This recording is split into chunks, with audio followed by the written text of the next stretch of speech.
እኛ ከምንበዳው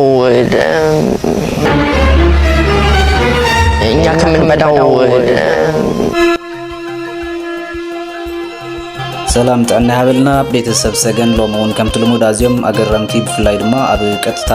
ምድላው ቴሌቪዥን ብዙሓት ክምስ ዘበሉ ክስተታት ዳህሲስና ኣለና ብቐጻሊ ከምዚ ዓይነት ናይ መዘናግዕን መምሃርን ምድላው ክበጽሐኩም ንቻነልና ሰብስክራይብ ላይክ ምግባር ከይትርስዑና በልና ብቐጥታ ናፍቲ ምድላው ክንሰግር ሓቢርና ንኽእል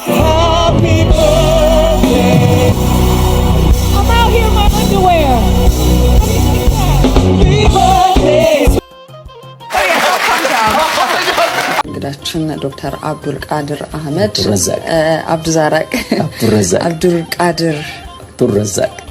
አብዱዛራቅ እሺ አህመድ ኣብ ኢትዮጵያ ፍልስቲ ጋዜጠኛ ቤተልሔም ታፈሰ ንሓደ ጋሻ ናብ ኤልቲቪ ዓዲማ ኣብ ቀጥታ ምድላው ቴሌቪዥን ዝበለቶ ናይ ብዕልግና ቃል ንብዙሓት ኣገሪሙ ሓሊፉ እዮም ጋዜጠኛ ቤተልሔም ታፈሰ ኣብ ከይድ ወግዖም ኣብ መንጎ እቱ ኢላ እኛ ከምንበዳው ትብል እቲ ቃል ምሰውፀት ሽቁር ክትብል ድማ ትረአ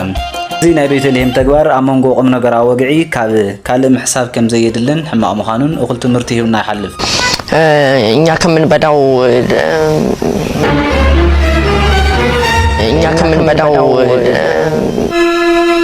le respect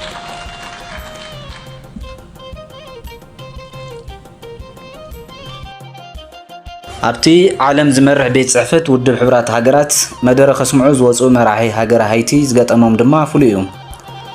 እቶም መራሒ ማይ ክሰትዩ እንትፍትኑ ዝሓዝዎ ዓብዪ መትሐዚ ማይ ፈሲሱ ናብ ናይ ፕሮቶኮል ክዳውንቶም ዕይን የብሎም እሞ ሙሉእ ኣብቲ ኣዳራሽ ዝነበረ ህዝቢ ብሓንሳብ ክስሕቖምን ንሶም ክድናገጹን ይረኣዩ እንግዳችን ዶክተር አብዱልቃድር አህመድ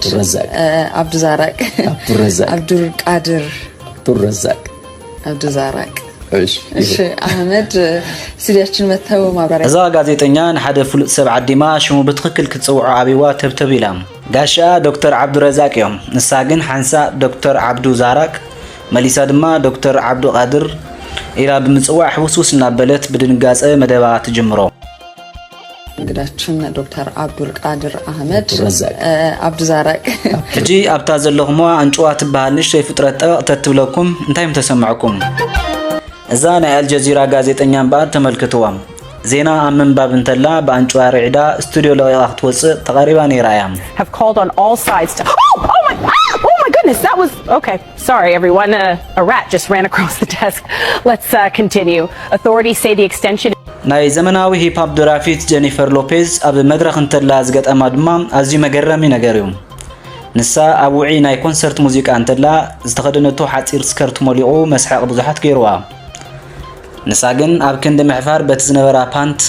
ክትቅፅል እያ መሪፃ This is the moment Helen Skelton suffers an ብጣዕሚ ሓፂር ክዳን ትገብራ ዋልድ ኣሕዋተይ እዚኣ ንዓኽን እያ እዛ ጓል ኣብ ከይዲ ቃለ ምሕትት እንተላ ንፋስ መፅዩ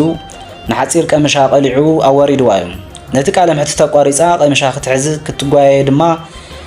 ኣብቲ ቪድዮ ትረአ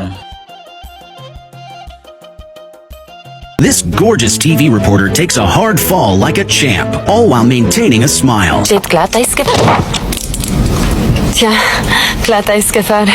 ናይ ኩነታት ኣየር ጸብጻብ እተቐርብ ዝነበረት ጋዜጠኛ ዝገበረቶ መጸገሚ ጫማ ጠሊምዋ ሸተት ኢላ ትወድቕ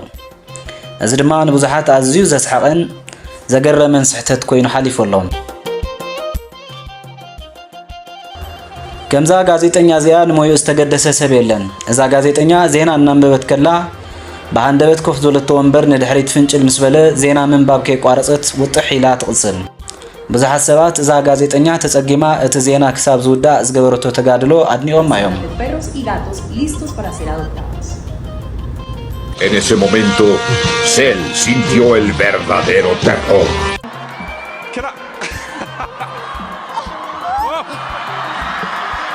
ኣብ ሓደ ፕሮግራም ሽልማት ዝተረኣየ ክስተት ኣዝዩ መገረሚ ኮይኑ እዩ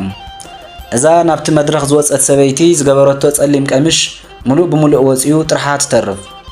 ኩሎም ኣብቲ መድረኽ ዝነበሩ ሰባት ይስሕቑ ንሳ እውን ሕፍርፍር ኢላ መደባ ከየሳለጠት እያ ትተርፍ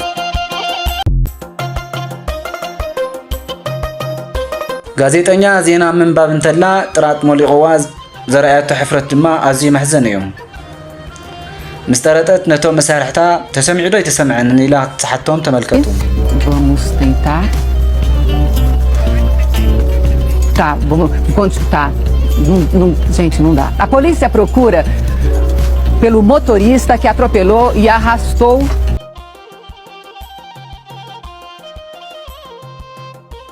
እዚኦም ኣብ ቀጥታ ምትሕልላፍ ቴሌቪዥን ወይ ድማ ላይቭ ተራእዩ ክንመሃረሎም ዝግበአና ወይ ድማ ካልኦት ሰባት ክደግሞም ዘይግብኡ